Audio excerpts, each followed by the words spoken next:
Hello and welcome to another episode of EKU Online's eCast series. EKU Online's mission is to change lives by providing access to affordable and high-quality degree programs in meaningful disciplines that positively impact our society. We thank you for joining us. Today we're joined by Dr. Jaime Henning, professor in the Department of Psychology and the coordinator of the Master of Science in the Industrial Organizational Psychology program. She coordinated the transition to a fully online master's program in 2017 and has been teaching in the online domain at the graduate and undergraduate levels for almost 10 years. Her primary research interests lie in the areas of organizational and occupational health psychology.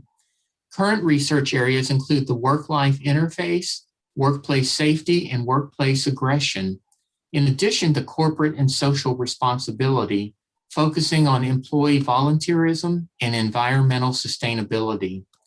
Dr. Henning is a widely published researcher, having earned a PhD in industrial organizational psychology from Texas A&M University. Welcome, Dr. Henning, and thank you so much for your time today. Thank you for inviting me. Well, we sincerely appreciate it, and let's just jump right in.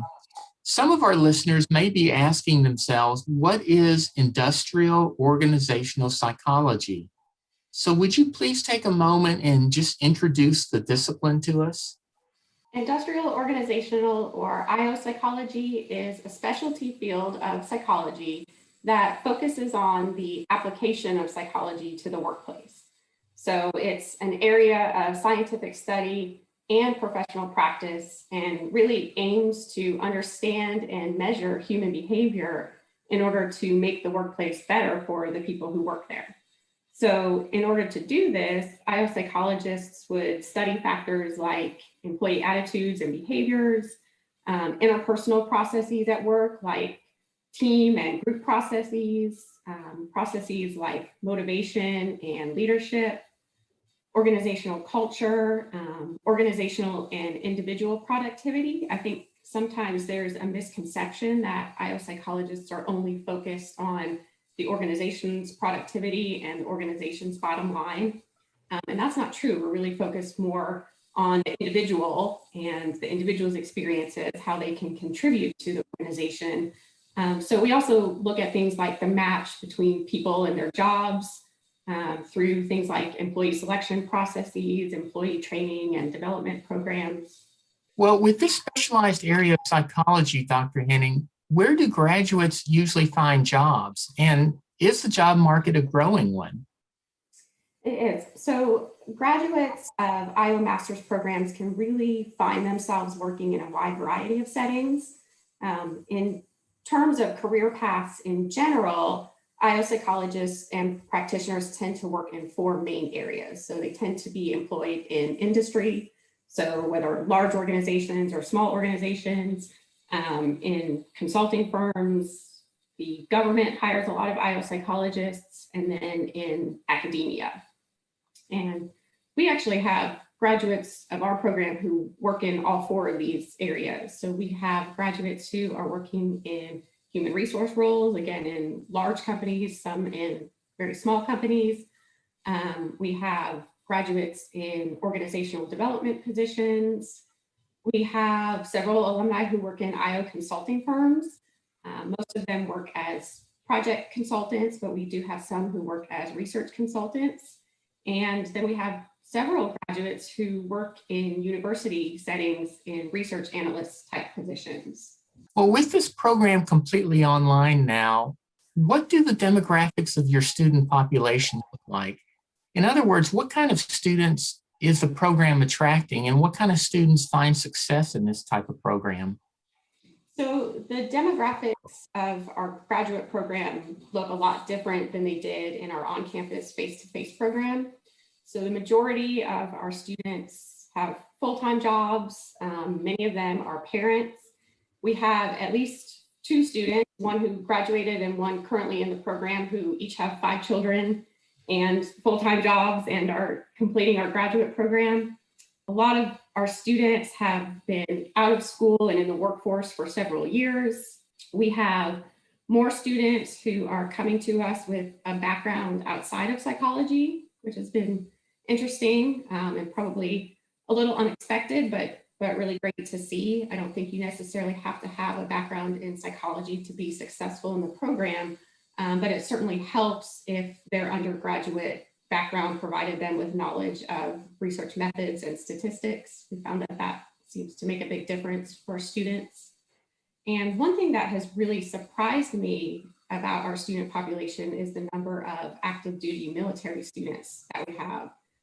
We have several students that are currently deployed.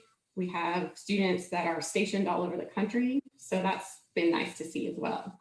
Well, as you meet and advise students, Dr. Henning, how do you respond to the basic question of why they ought to pursue further work in industrial organizational psychology? How does this discipline enhance a student's life and his career opportunities? Well, I think one of the aspects that's so great about training in our field is, again, that it can prepare you to work in such a wide variety of settings. So when I start helping students or advising them with their job search, I usually tell them that they're not likely going to be searching for jobs with IO psychologist or IO practitioner in the title, because so few people know what IO psychologists are and what we do. So, but the good thing is, I think the skills that are developed through completing a degree in IO are highly transferable skills that are applicable to a wide range of careers. And I think the key is that you really have to be able to sell this and make it clear to employers who have no idea what IO psychology is. Regardless of the career that you go into, if you have this scientific and evidence-based understanding of how organizations work, I think that can really help improve your own work life.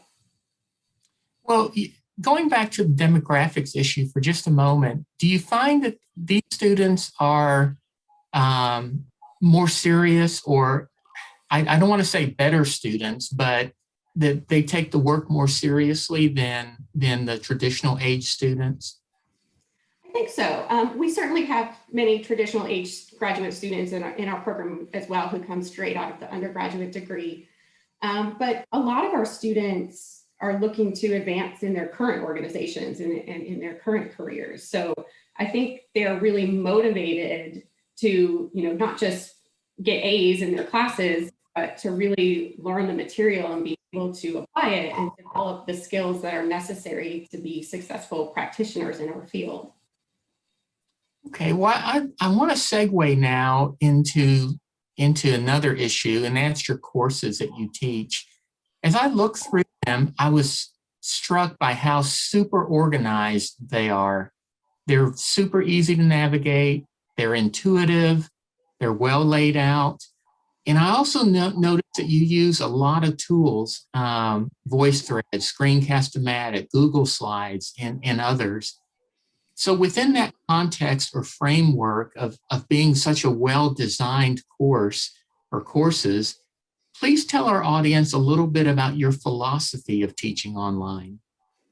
Well, a lot of the organization of my courses, I think, is due to the great instructional designers that I've been fortunate to work with over the past few years. That's a big part of it. But regarding my philosophy of teaching online, I think my general teaching philosophy really centers on the importance of communicating effectively with the individual students in my courses. So, in addition to just being able to communicate general content well, I think it's really important to communicate the relevance of the course and the course materials to students' daily lives and their experiences and future careers. And to honestly communicate to them that although they might feel like they have to work really hard in my classes, that my intent is never to waste their time. Some of them might not agree with that, but it's true. It's true. And I believe that organization plays a really key role in this. Most of our online courses are delivered in 8-week or sometimes shorter formats. And I think it can be really difficult for some students to master the content of a course in this abbreviated format, especially if it's not what they're used to. And I don't want navigating the course content or the course expectations to be an impediment to their learning. So I really hope that the organization of the course can facilitate their learning and their understanding and their knowledge of the relevance and how this applies to their daily lives. And so I try to keep that in mind when I'm structuring my courses and developing the course materials.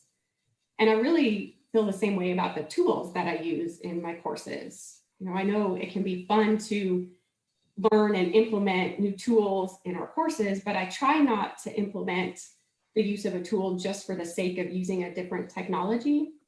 I certainly try to use different tools and technologies because I believe that students differ in their strengths and their preferences. And one student might shine in one area and one type of assignment, but do poorly in another.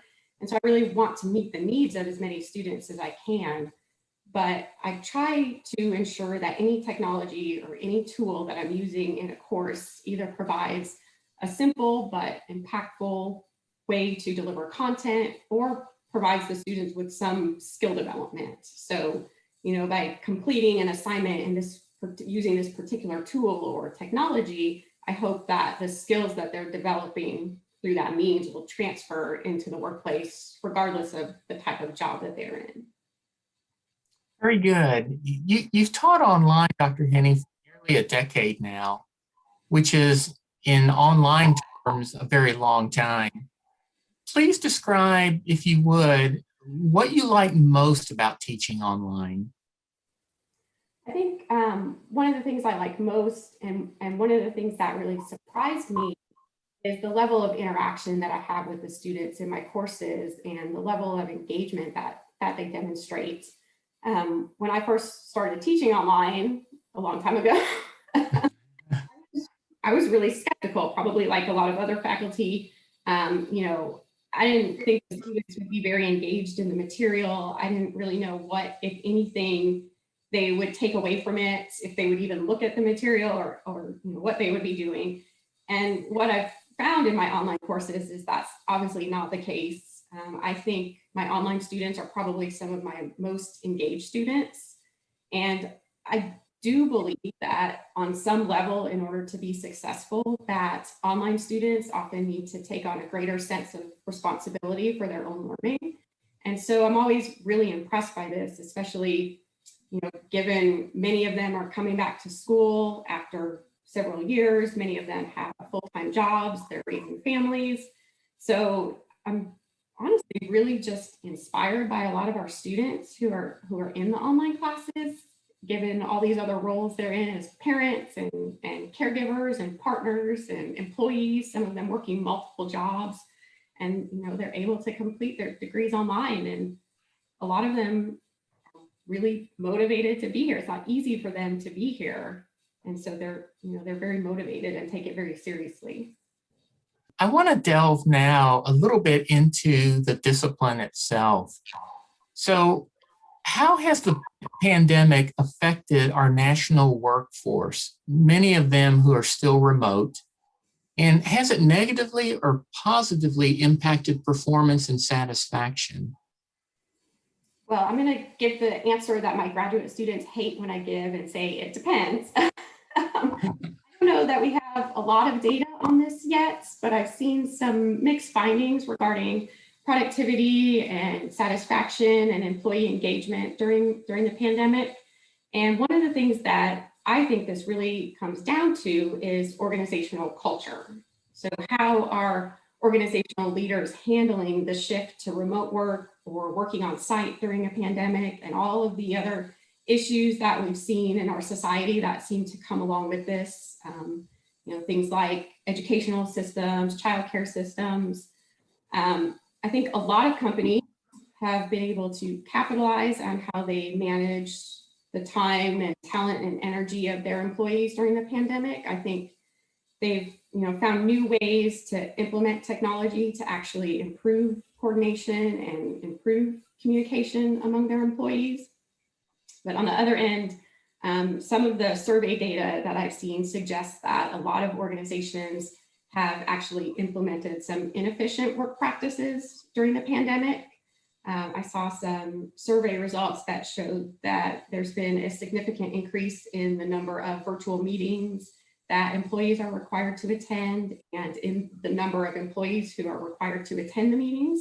So it sounds like we have a lot more employees spending more time in meetings, which, while the intent might be positive, can actually backfire and result in poor collaboration. It obviously reduces the productive time of a lot of employees and can really reduce employee engagement. And we do know that there's a pretty strong link between employee engagement and productivity. So I would say that for the average organization, it's highly possible that engagement and productivity have decreased over the past year.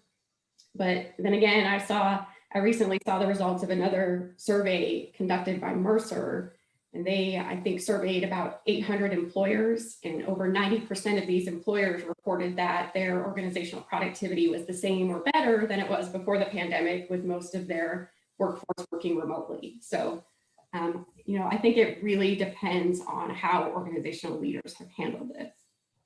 Wow, that's pretty amazing. 90%. That's pretty impressive.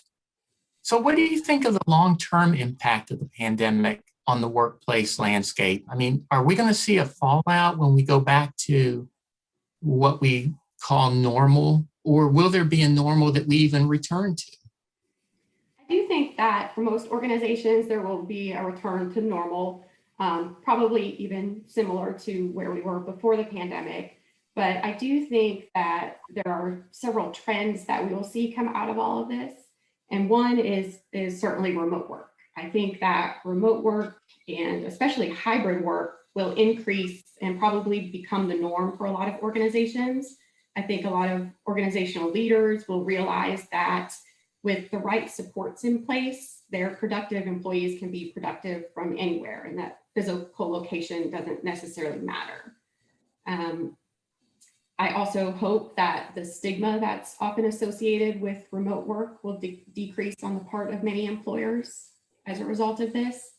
And there's a lot of things that IO psychologists can do to help organizations in adapting to this trend of remote work. So IO psychologists can help organizations evolve their culture, evolve their leadership practices, update the design of a lot of their workforce strategies. So if more organizations are shifting to remote work or hybrid work situations, a lot of them are going to need to update their compensation plans and update their performance management plans and their hiring practices. So I think there's a lot of ways that IO psychologists can help facilitate these transitions. And along those lines, and with the hiring practices, I think we're going to start to see increased competition for talent with a lot of organizations. So again, these organizations that are realizing that people don't necessarily have to be in the physical office space to be productive, and that a productive employee can be located anywhere. I think we'll start to see some increased competition there. Yeah, a question just came to mind.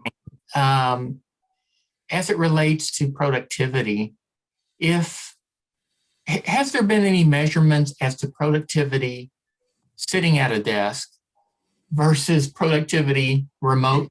I mean, it seems like there has to be a baseline somewhere there.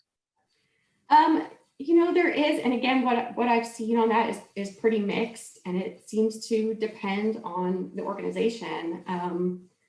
In organizations where remote work is the norm, I think productivity, it doesn't seem to matter where it's happening, and if the organization and the organizational leaders support that. I think when the culture of the organization doesn't support that, and you maybe have a few people who are working remotely and that's not the norm of the organization, I think there's a lot of misperception and stigma associated with that. People kind of wonder, what is this person doing working from home? Are they actually getting any work done? And I think that's when you kind of see some of those drops in productivity, because there's that lack of employee engagement.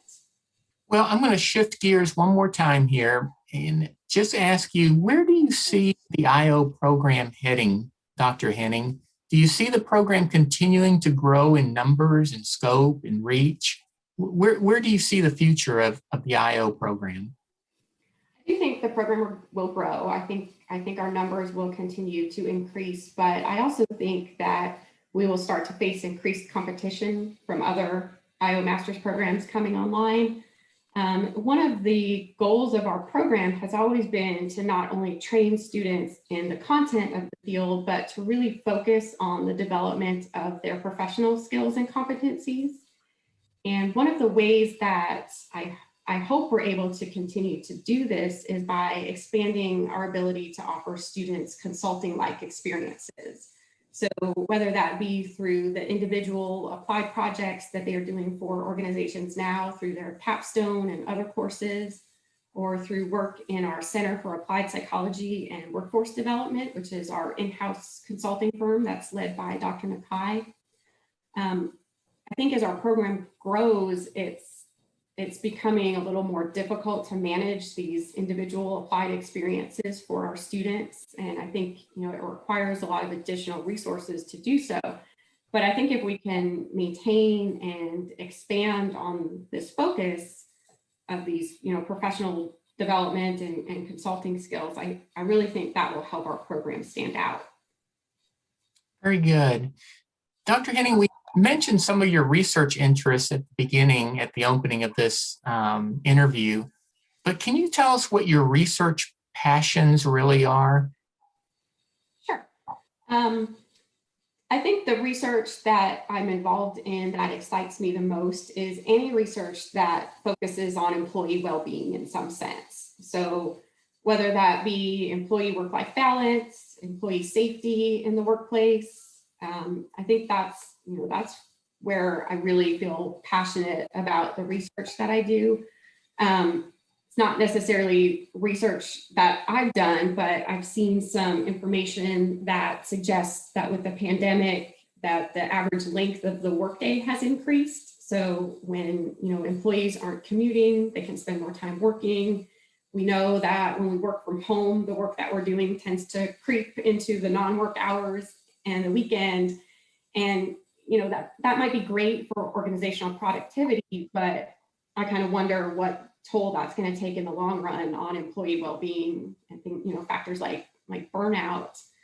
So it's that kind of research. I've been involved in some research since graduate school, really starting 15 years ago, looking at telework and remote work and what some of the challenges are and how maybe surprisingly to some people, it seems that remote work or telework can actually lead to a reduction in work-life balance and actually lead to more work-life conflict than some people expect. So I think that's if we can focus on employee well-being and how increasing employee well-being and engagement really leads to greater productivity for employees. That's really exciting to me. Well, I'm going to ask you somewhat of a personal question now, but would you share with our listeners a little bit about your interests, your personal interests? I mean, what is it you like to do in your spare time, if you have spare time?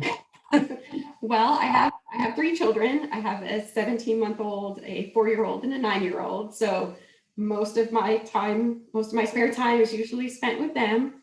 But we all love to be outdoors. They love to be outside all the time if they can be.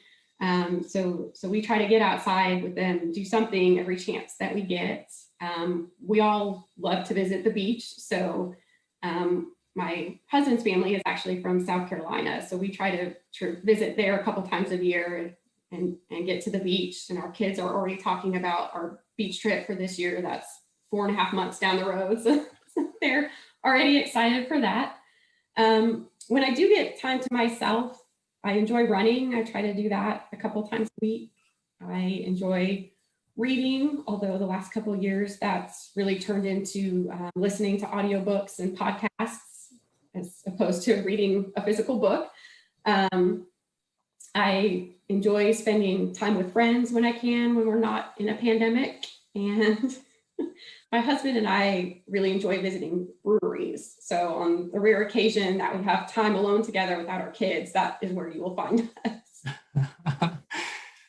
Well, as we wrap up, Dr. Henning, is there anything else you'd like to share with our listeners that we didn't hit on? I just really want to thank you for the opportunity to talk about the graduate program. I think, unfortunately, there still seems to be a stigma associated with online graduate programs in our field. I'm actually on a subcommittee looking at online education and training for IO graduate students through SIOP, which is the primary professional organization that IO psychologists belong to. And even on this subcommittee, those who aren't teaching in online programs seem to hold some level of skepticism regarding the fact that you can have quality online graduate education in our field.